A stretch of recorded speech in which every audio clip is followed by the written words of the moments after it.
இந்த 60வது பாசுரத்தில் ஆச்சாரியர்கள் எப்படி சிஷ்யர்களுக்கு அனுபவிக்கின்றார்கள் என்றும், ஆச்சாரிய ஸ்தானத்தில் இருந்து கொண்டு தயாதேவி என்ன காரியங்களை செய்கின்றார் என்றும், எம்பெருமான் திருமலைக்கு வர யார் காரணம் என்றும், எப்படி அவரை அல்லும் பகலும் நிற்கும்படி செய்கின்றாள் என்றும் பல ரகசியங்கள் இந்த பாசுரத்தில் அமைந்துள்ளது.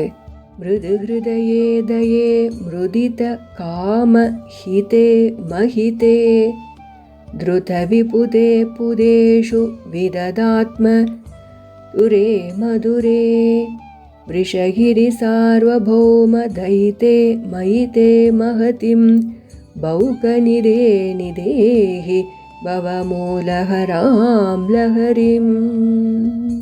தயாதேவியே, உன் உள்ளம் எப்படி இருக்கின்றதென்றால் மிகவும் மென்மையாக உள்ளது.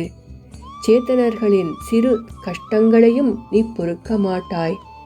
சாஸ்திரங்களை அறிந்து அவற்றில் கூறிய முறையில் உபாயங்களை செய்யும் தேவர்கள் உள்பட அனைவருக்கும் நீ அனுக்கிரகம் செய்கின்றாய். இன்னும் விசேஷ ஞானம் பெற்றவர் அற்பமான இம்மை பலன்களை விரும்ப மாட்டார்கள். அவற்றில் வெறுப்பு கொண்டு மோட்சத்திற்கு உபாயமான பிரபத்தியை செய்கின்றார்கள். அவர்களுக்கு எந்நாளும் அழியாத மோட்சத்தை தருகின்றாய். இந்த மோட்சம் கொடுப்பது உன்னால் தான் முடியும். மோட்சத்தை பெறுவதற்கு சேத்தனன் செய்ய வேண்டிய செயல்களுக்கும் நீயே ஆதாரமாக இருந்து அவன் முகமாக செய்யவும் வைக்கின்றாய். இந்த பொறுப்பை நீங்களே ஏற்றுக்கொண்டுள்ளீர்கள். ஆயினும் உனது இந்த பொறுப்பை தாங்கள் ஆச்சாரியர்களிடம் கொடுத்து விடுகின்றீர்கள். இது என்ன ரகசியம்? அவர்கள் உம்முடைய ஏவலால் தாங்கள் கூற கேட்டு சேத்தனர்களுக்கு சிறந்த உபதேசங்களை செய்து திருத்துகின்றனர். நாளடைவில் அவர்களுக்கு மோட்சத்தில் ஆசையை வளரச் செய்கின்றனர். அதற்கு உபாயமாகிய பிரபத்தியை செய்விக்கின்றனர். இப்படி உன் பொறுப்பை ஆச்சாரியர்கள் ஏற்றுக்கொள்கின்றனர். சேத்தனர்களை காக்க அவதரித்த திருவேங்கடமுடையான்தான் அனைவருக்கும் ஆதாரம் என்று நிரூபிக்கச் செய்கின்றாய். நீ அவனிலும் மிக்க ஊக்கம் கொண்டவளாக ஜீவகோட்டிகளை பல வகையிலும் ரட்சிக்க முயற்சிக்கின்றாய். நீ சொல்லிற்று செய்பவனாக எம்பெருமான் ஆனதற்கு காரணம் உன் இந்த கருணையன்றோ?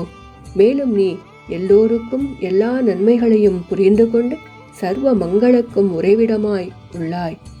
இவ்வாறு தாங்கள் சகல க்ஷேமங்களையும் அளிப்பதால் சேத்தனர்களுக்கு அனுபவிக்க மிக இனிமையாக உள்ளாய். இத்தனை பெருமைகளை கருதி எல்லோரும் எம்பெருமானுடைய மற்ற குணங்களை காட்டிலும் உன்னையே மிகுதியாக கொண்டாடுகின்றனர். ஒப்பற்ற சிறப்புடைய ஹேதயாதேவி, என் சம்சார பந்தம் என்னும் பெரிய மரம் போல் வளர்ந்து வருகின்றது. அடியேன் உன்னிடம் பிரபத்தி செய்து என்னை காக்கும் பொறுப்பை உன்னிடத்தில் சமர்ப்பிக்கின்றேன். உனது பெரிய அலை என் மீது வீசச் செய்து என் சம்சார பந்தம் என்னும் மரத்தை வேருடன் வீழ்த்தி அடியேனை உனது வெள்ளத்தில் மூழ்கச் செய்வாயாக என்று சாதிக்கப்படுகின்றது. இன்னும் எம்பெருமான் திருவேங்கடமுலைக்கு எப்படி வந்தான் என்று நாம் பார்க்கலாம். என்று ஸ்ரீராமபிரான் காட்டிற்கு கிளம்பினார். கிளம்பும் பொழுது நாம் அனைவரும் நினைப்பது 3 பேர் கிளம்பினார்கள் என்று. ஆனால் அப்படி இல்லை, 4 பேர்கள் கிளம்பினார்கள். அது யாரு 4வது என்றார் பாதுகாதேவி. எம்பெருமான் பாதுகையும் அணிந்து கொண்டு காட்டில் நடந்து சென்றார். அப்பொழுது கல்லும் முள்ளும் எம்பெருமான் திருவடிகளில் படக்கூடாது என்று தானே அதை தாங்கி ரட்சித்தாள். அதன் பிறகு எம்பெருமான் பார்த்தார். இவள் என்னுடன் கூட வந்தாள், அசுரர்களையும் யாரையும் சம்ஹாரம் செய்ய விடமாட்டாள் என்று மனதில் நினைத்தார். அதே சமயம் தயாதேவி எம்பெருமானிடமும் இப்படியே ஜீவகோட்டிகளை பற்றி கூறுகின்றாள். இங்கு பாதுகையை திருவடிகளில் தரித்த ஸ்ரீராமபிரான் கானகம் கிளம்ப இவளின் தயையின் குணத்தால் என்னுடைய அவதார காரியங்கள் முடியாமல் போகும் என்று எண்ணி பாதுகை என்னுடன் இருந்தால் எந்த காரியமும் நடைபெறாதென்று பரதனுடன் அனுப்பி வைத்தான். அதன் பிறகு என்ன ஆனது? எம்பெருமானுடைய திருவடியை ரட்சித்தவர்கள் யார் என்று கேட்டாள். அந்த பாதுகாதேவியே தன்னுடைய பரம கருணையால் எம்பெருமானுடைய திருவடிகளில் கல்லும் முள்ளும் குற்றாமல் காப்பாற்றினாள். இப்படி அவனை பழக்குவதும் கூட ஒரு காரணத்திற்காக என்றே கூறுகின்றாள். கடினமான மனம் கொண்ட சேத்தனனிடம் பழக வேண்டும், அதனால் எம்பெருமானுக்கு இது பழக்கமாகட்டும் என்றும் எம்பெருமானை நடக்கச் செய்தாள். ஆச்சரியம் அன்றோ? ஆனால் எம்பெருமான் திருவடிகளை அத்தனை ஆண்டு காலமும் தன்னுடைய கருணை என்ற ஒரு ஆபரணத்தால் அவனை ரட்சித்தாள் என்பதில் எந்தவித சந்தேகமும் இல்லை. அதைப்போல் எம்பெருமான் திருவேங்கடமுடையானாக திருமலையில் எழுந்தருளச் செய்ததும் நம் தயாதேவியே.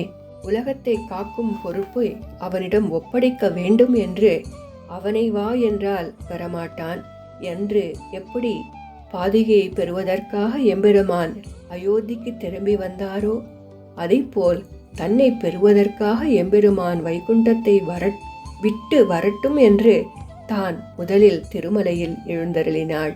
எம்பெருமான் அந்த கருணையை தன்வசமாக கொள்வதற்காக எழுந்தருள அவனை தன்வசம் செய்து கொண்டு நம் அனைவருக்கும் அனுகிரகிக்கும்படி திருமலையில் நிற்கும்படி செய்தவள் அன்றோ இந்த தயாதேவி. திருவேங்கடமுடையான் அவதாரத்திற்கும் காரணமாக இருந்தவள் இந்த தயாதேவி என்றோ. இத்தகை பெருமையுடைய இந்த தயாதேவி பல ஆச்சரியமான காரியங்களை பகவானை கொண்டு செய்ய வைக்கின்றாள். ஜீவகோட்டிகளை உத்தாரம் செய்யும்படி மறுபடியும் அவனுக்கு உபதேசம் செய்கின்றாள். இங்கு ஆச்சாரியர்களும் இதை போலவே இருக்கின்றார்கள். தயாதேவிக்கும் ஆச்சாரியருக்கும் உள்ள குணங்களை பார்க்கலாம். ஆச்சாரியர்கள் பிறரது கஷ்டத்தை பொறுக்க மாட்டார்கள். அதைப்போல் இங்கு தயாதேவியும் இருக்கின்றாள். அற்ப ஆசைகளை ஒழித்து மோட்சத்திற்கு வழிவகுக்கின்றார்கள் ஆச்சாரியர்கள். அடியேனுக்கு உபதேசம் செய்து நல்வழிப்படுத்துகின்றார்கள் ஜீவாத்மாக்களுக்கு. வித்வான்கள் சபையில் போற்றத்தக்கவர்களாக இருக்கின்றார்கள். இத்தகைய ஆச்சாரியனிடம் அடியேனை காக்கும் பொறுப்பை சமர்ப்பிக்கும்படி நம்மை செய்வதும் அந்த தயாதேவியே. தனக்கும் அவர்களுக்கும் எந்த வித்தியாசமும் இல்லை என்பதை காட்டி சம்சார தாபத்தை போக்கக்கூடிய ஆச்சாரியர்களே உனக்கு ஆශ්‍රயம் என்று தானே ஆச்சாரிய ஸ்தானத்தையும் ஏற்கின்றாள். இது இரகசியமாக இருப்பதால் யாரும் இதை அறிவதில்லை. ஆச்சாரியரை அடைந்து அவர் மூலமே பிரபத்தி செய்தால் பூர்ண பிரயோஜனம் பெறலாம் என்று ஜீவாத்மாவை தள்ளுகின்றார்கள். யாரு? தயாதேவி. ஆச்சாரியருடைய சில லட்சணங்களை பார்க்கலாம். நிறைய இருக்கு, ஒன்று சொல்லி வார்த்தையில முடியாது. ஒரு 4-5 பார்க்கலாம். ஆழ்வார்கள், நாதமுனிகள், மடைப்பள்ளி ஆச்சான் போன்ற உயர்ந்த ஆச்சாரிய பரம்பரையில் ஈடுபட்டவர்களாக இருப்பார்கள். பிறர் வார்த்தைகளை கண்டு மனம் கலங்காதவர்களாக திடமான மன உறுதியுடன் கல்யாண குணங்களுடன் இருப்பவர்கள். அதை போலவே நம் தயாதேவியும் இங்கு ஆச்சாரிய பரம்பரையை ஏற்படுத்தி அவர்களின் ஹிருதயத்தில் தான் வசம் கொண்டு ஜீவகோட்டிகளை கண்டு கருணையுடன் அனுகிரகிக்கின்றாள். பிற குயுத்திகள் அப்படின்னு சொல்றது உண்டு. அப்படின்னா பிறர் வார்த்தைகளை கண்டு அப்படிங்கும்போது இங்கே ஆச்சரியமா இருக்கும். அப்படி என்ன தயாதேவியானவள் நம்முடைய பாபங்களையும் கர்மங்களையும் கண்டு சற்றும் மனம் கலங்காமல் அவனை பிரபத்தியில் ஈடுபடுத்தி எம்பெருமானுடன் சேர்க்கும் சாமர்த்தியம் உடையவள் அவளே என்று இந்த பாசுரத்தில் பல ரகசியங்கள் அமைந்துள்ளது. ஆனால் இப்பொழுது ஒரு சில துளிகளை மட்டும் நாம் இங்கு அனுபவிக்கின்றோம். ராதே கிருஷ்ணா.